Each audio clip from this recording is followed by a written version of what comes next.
The property tax initiative that we passed this year is really historic in the fact that so many people and businesses have been complaining that the local property tax is the most burdensome tax that they face, both for the reason that while we know if an economy is improving, you can generate more revenue out of the sales tax by expanding sales without changing the rate, or if incomes are rising, the income tax will generate more revenue without changing the rate. But a property tax is fixed to the fixed value of the property, and mill rate increases have to be generated in order to generate more revenue on the property tax between reassessments. So we hear primarily on the property tax issue, both from individuals and businesses, and also the transportation problem. And we address both of those in this year's budget by taking sales tax revenue and creating a new revenue stream for property tax relief and for transportation purposes, because up to now, as we've always heard from municipalities, that they are hamstrung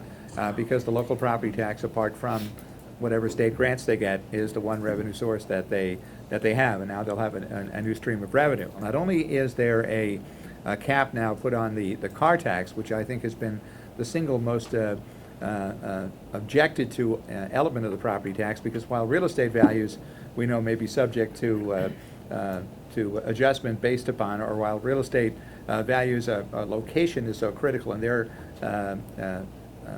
setting in terms of a house on the shoreline in a beautiful shoreline town might have inherently more market worth than one in an inner city area. But a car is a car is a car. It's the same car wherever it happens to be in the state. So now we're setting a cap of 32 mils on vehicles, and that will mean that there will be a double benefit there, meaning that individuals will not have to pay any more than 32 mils, but towns will be held harmless by the state for a grant to cover the difference between their current rate and the 32 mil cap, which is going to go down below 30 mils in the second year. That is something that's going to provide a substantial benefit in the first year. 46% of the residents of the state will see a benefit from that. The second year of the program, 56%. And about 37% of all car tax revenues are actually paid by businesses. So that's going to be very important also. And we have heard from businesses that have fleets of vehicles who are located in towns with relatively high mill rates. They're going to see an extraordinary benefit from that once it is in place. The second component of the property tax change was dealing with our payment in lieu of taxes formula that previously reimbursed municipalities for part of the value of the non-taxable property within their boundaries for property owned by the state and property owned by colleges and hospitals. The problem with the formula as it existed prior to this new legislation is that it didn't take into account how much tax-exempt property overall there was within a given municipality. So for instance, some communities like Greenwich have about 3% of their property not taxable, whereas New Haven and Hartford and New London have nearly 50% of their property not taxable.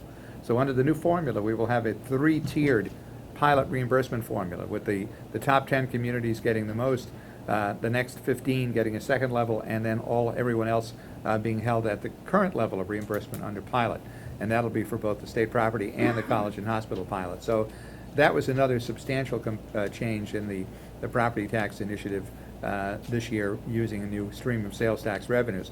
The third point I know that people raise is the concern about municipal accountability. And the other element is that there are some additional funds for distribution of sales tax related funds to municipalities, but there is an incentive to control municipal spending, meaning that any municipality that increases its budget by more than 2.5%, apart from some exceptions, will see some reduction in their sales tax based grant. So that's a way of trying to make sure that we have incentives for reasonable spending, so that municipalities don't see the infusion of new money as just a windfall to spend more. The other key issue, I think that Senator Fasano is absolutely correct. The Senate Bill 811, which was a bipartisan product to deal with hospital costs and the growing concern about consolidation and acquisition of physicians' practices by hospitals, and the growing trend. I think our new statute is a model in that way. One of the realities that we saw in doing research is that of all the hospitals in the state, over 55% of the profits or revenues above costs is generated by only two hospital systems, Yale New Haven Hospital System and the Hartford Hospital System. All the other hospitals in the state account for less than half of the revenue generated in the system. And those two really are so dominant, and there are concerns about what further market consolidation means. So I think those were, again, the highlights of the session, as well as some of the criminal justice reforms. I think the second chance bill was important to reduce the penalties for some relatively minor drug offenses.